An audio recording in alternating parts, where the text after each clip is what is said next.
Hello friends, स्वागत है आपका अगस्त्य क्लासेस में। मैं शालू रानी।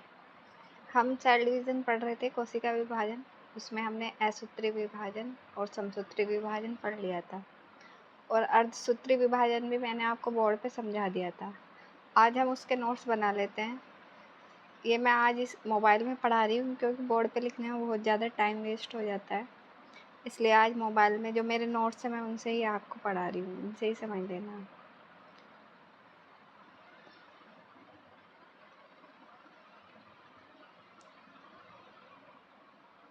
अर्धसूत्री विभाजन। इसकी खोज फार्मर और मुर्रे ने की थी। फार्मर और मुर्रे ने। यह जनन कोशिका में पाया जाता है, जैसे शुक्राणु और अंडाणु, टेस्टिस और ओवरी। ये अर्धसूत्री विभाजन जनन कोशिकाओं में होता है, शुक्राणु और अंडाणु में। इसमें एक जनन कोशिका से 4 कोशिका बनती है। ये मैंने आपको समझाया था कल। एक मात्र कोशिका से हमें 4 कोशिकाएं मिल रही थी। इस विभाजन में जीन विनिमय होता है। जीन एक्सचेंज होता है। ये भी मैंने कल समझाया था आपको। समसूत्री विभाजन में जीन विनिमय नहीं होता, लेकिन अर्धसूत्री विभाजन में जीन विनिमय होता है। अर्धसूत्री विभाजन में बनने वाली पुत्री कोशिका गुणसूत्रों की संख्या मात्र कोशिका से आधी होती है। जो नई कोशिकाएं बनती हैं उसमें गुणसूत्रों की संख्या मात्र कोशिका से आधी होती है। इसे न्यूनकारी विभाजन भी कहते हैं। इसलिए इसे न्यूनकारी विभाजन कहते हैं क्योंकि गुणसूत्रों की संख्या इसमें आधी होती है। यह 2 अवस्थाओं में पूर्ण होता है, अर्धसूत्री विभाजन प्रथम और अर्धसूत्री विभाजन द्वितीय।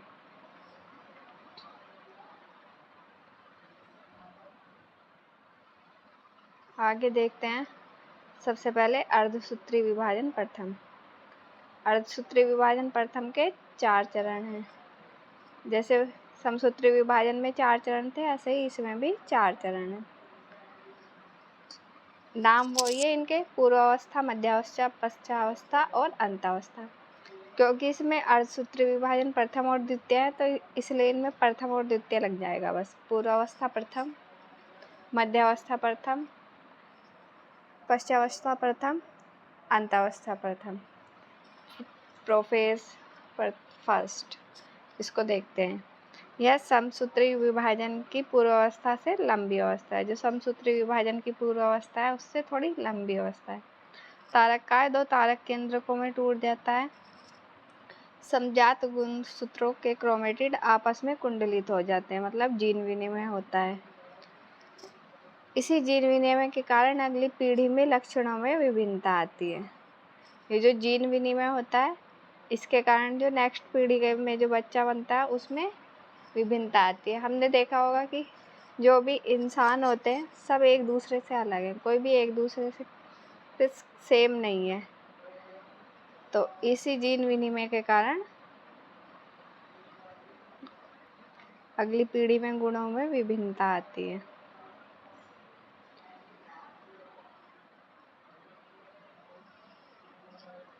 अब ये देख लेते हैं प्रोफेज फर्स्ट। जैसे ये केंद्रक है, केंद्रक में क्रोमोसोम है। तो जो प्रोफेज फर्स्ट है इसमें जीन विनिमय हो जाता है। जैसे ये वाले 2 मैंने ब्लैक से बनाए हुए हैं, ये 2 ब्लैक से बने हैं और ये 2 ब्लू से बने हैं। जब जीन विनिमय होएगा तो इनका एक एक पार्ट टूट के एक दूसरे से जुड़ जाएगा। जैसे ब्लैक का एक पार्ट टूटेगा और ब्लू का एक पार्ट, तो ब्लैक का ब्लू के साथ और ब्लू का ब्लैक के साथ जुड़ जाएगा। इसमें ये प्रोफेज फर्स्ट में होता है। ये एक ब्लैक एक ब्लू, ये सारे जुड़ गए आपस में और तारक का 2 तारक केंद्रों में डिवाइड हो गया, तो प्रोफेज फर्स्ट में हो जाता है। फिर मेटाफेज स्टेज आती है। ये मेटाफेज में बीच में लग जाते हैं, पर समसूत्री विभाजन में एक लाइन में लगते थे। यहाँ पे ये एक ऊपर एक नीचे, ऐसे एक ऊपर एक नीचे, ऊपर नीचे लगते हैं। अब मेटाफेज को देख लेते हैं।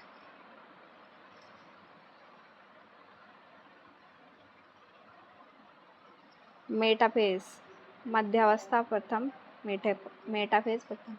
इस अवस्था में गुणसूत्र मध्य पट्टी पर पंक्तिबद्ध हो जाते हैं। ऊपर नीचे गुणसूत्रों की भुजाएं अभिविन्यास हो जाती है। जो गुणसूत्रों की भुजाएं होती है वो ऊपर नीचे लग जाते हैं तो सही से लग जाती हैं एक साथ क्रम में। मध्यावस्था में यही होता है। फिर पश्चावस्था। पश्चावस्था एनाफेज फर्स्ट। यह समसूत्री विभाजन की तरह गुणसूत्र बिंदु सेंट्रोमियर से विभाजित नहीं होते। समसूत्री विभाजन में गुणसूत्र सेंट्रोमियर से विभाजित होकर आधे आधे हो रहे थे, लेकिन यहाँ पे गुणसूत्र पूरा ही रहता है, वो विभाजित नहीं होता। अर्थात पूर्ण गुणसूत्र ही ध्रुवों की ओर गति करते हैं।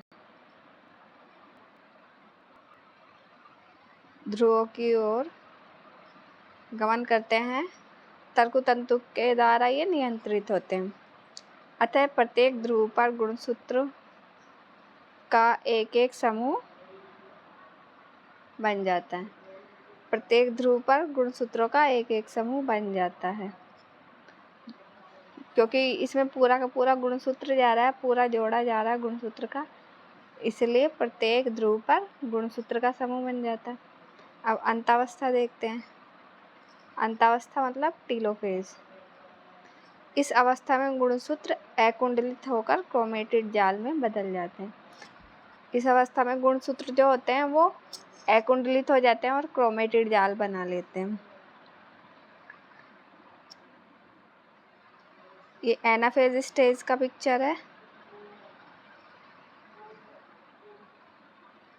ये एनाफेज में ये पूरे गुणसूत्र आ जाते हैं। इधर समसूत्री विभाजन में तो आधे आधे आते थे, इसमें यहाँ पूरे गुणसूत्र आए।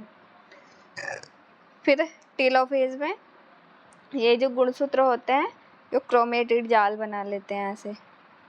तो यहाँ पे केंद्रक विभाजन हो गया, केंद्रक से दो केंद्रक बन गए। अब फिर क्योंकि ये पूरी एक ही कोशिका है, इसमें दो केंद्रक बन गए। इसके बाद कोशिका विभाजन होएगा, यहाँ से ये टूट के ये दो सेल्स बन जाएगी, एक ये और एक ये। कोशिका विभाजन हो जाता है, फिर दो कोशिका बन जाती है। यहाँ पे अर्धसूत्री विभाजन फर्स्ट खत्म हो जाता है। उसके बाद अर्धसूत्री विभाजन सेकंड शुरू होता है। ये मैंने आपको बोर्ड पे अच्छे से समझाया था, इसमें मैंने यही लिख रखा है बस। यह समसूत्री विभाजन के जैसा सेम है। समसूत्री विभाजन के बिल्कुल समान, पर इसमें एक मिनट, यह समसूत्री विभाजन के बिल्कुल समान है, पर इसमें एक अगुणित विभाजन से दो पुत्री कोशिकाएं बनती हैं। जैसे ऊपर ये दो कोशिकाएं बनी थी, यहाँ पे एक ये एक इसके ऊपर थी, यहाँ पे दो कोशिकाएं बनी थी। इन दो कोशिकाओं का जब विभाजन होएगा, पहले एक को लेंगे, एक से विभाजन होएगा तो दो सेल बनेगी। फिर दूसरी को लेंगे तो उससे भी दो सेल बनेगी, तो इसका मतलब पूरी टोटल 4 सेल बन जाएगी। 1 से 4, 2 + 2 = 4।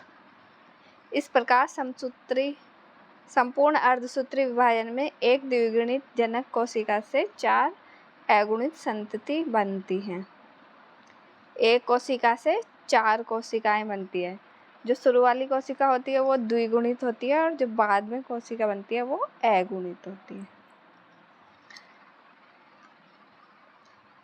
ये अर्धसूत्री विभाजन द्वितीय। आप चाहे तो इसको ऐसे ही लिख सकते हैं, या जैसे मैंने बोर्ड पे पिक्चर बना के समझाया था वैसे कर सकते हैं, उससे और अच्छे से समझ में आ जाएगा आपको। मैंने यहाँ लिखा नहीं है, बस ऐसे ही लिख दिया। समसूत्री विभाजन के बिल्कुल समान होती है।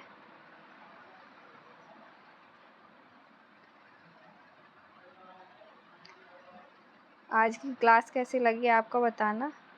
वैसे ज़्यादा हार्ड नहीं है ये, क्योंकि जिसको समसूत्री विभाजन समझ में आ जाएगा उसके लिए इजी है। समसूत्री विभाजन के लगभग समान ही है। अब आप इसका स्क्रीनशॉट ले लो। मैं इसको थोड़ा बड़ा देखती हूँ करके। इसका स्क्रीनशॉट ले सकते हो आप, नोट्स बना लेना इसके। जो अर्धसूत्री विभाजन द्वितीय है उसमें जैसे यहाँ पे प्रोफेज फर्स्ट लिख रखा है हमने, यहाँ प्रोफेज फर्स्ट, मेटाफेज फर्स्ट।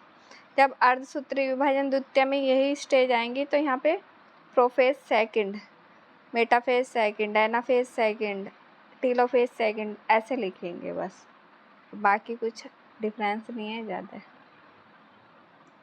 अब इसका स्क्रीनशॉट ले लो।